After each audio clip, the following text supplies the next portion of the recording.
Stocks our strategists feel are poised to deliver positive returns are featured now in their top stock picks of the week.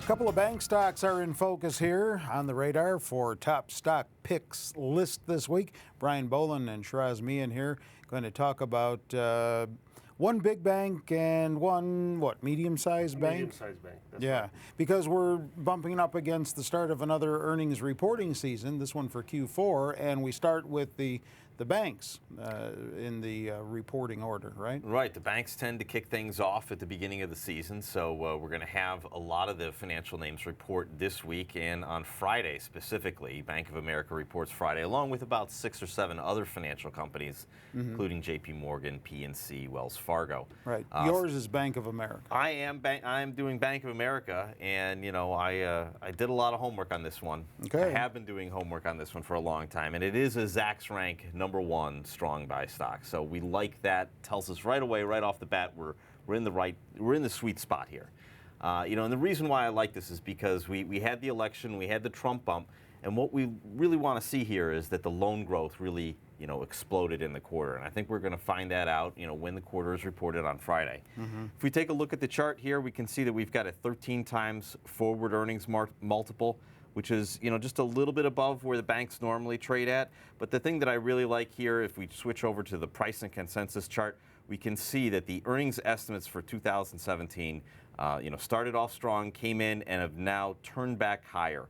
When we see that, we know that we're going to have a solid stock beneath the high earnings estimates moving higher. So I like that stock for this week. So are you in the camp also that says that big banks stand to gain on rising interest rates, stronger dollar? Definitely. We had the Fed move interest rates higher in the quarter. The rates were moving higher with the anticipation of that. So when there is a higher interest rate, there is going to be an opportunity for the banks to increase their net interest margin, and that's the difference between what they bring money in and then loan it out to consumers or to commercial enterprises. All right, Shiraz, you're going to talk about First Republic Bank, ticker FRC.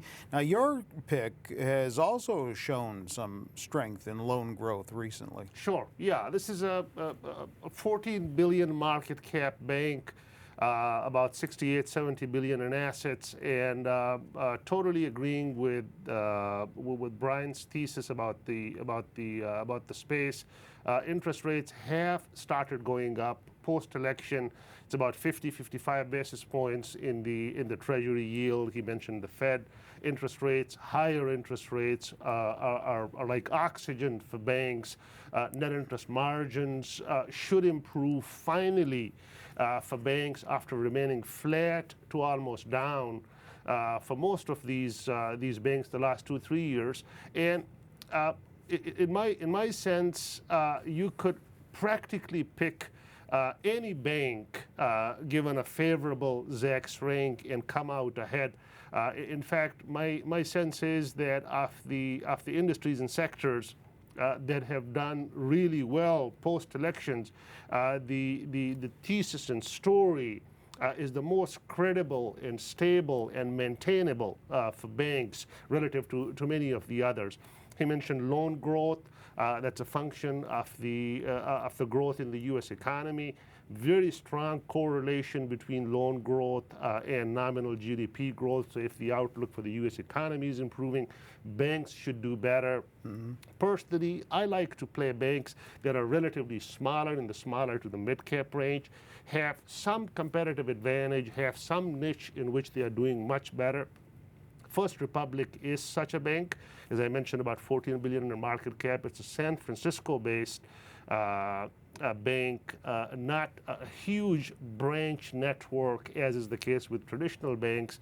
They are focused on the high net worth individuals. They are primarily concentrated in the coastal markets. You have to have at least $1 million in depositable assets for them to become a client.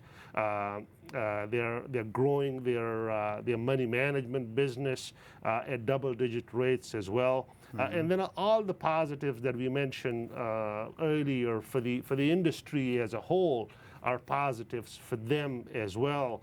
So you're looking at top line growth as well as the loan growth that we talked about. Absolutely. You're also looking at deposit growth. Absolutely. So strong deposit growth, strong loan growth, strong assets under management growth. And if the new administration does come through with lower interest rates and regulatory changes, they'll be beneficial for First Republic as well, as it will be for Bank of America. So the stock has had a pretty impressive run-up. Full disclosure, we had it in the top 10 for 2016 portfolio. It's up about 50%. Last year was second or third best performer in the top 10 portfolio. We have a bank in this year's top 10 portfolio as well. Folks could check that out. So the outlook for banks looks pretty good. All right. Aside from the top 10 list, do either of you own this company? Bank of America is in the Game Changers portfolio. Okay, but not outside of our services. Not out, yes. All right. Well, thanks for that.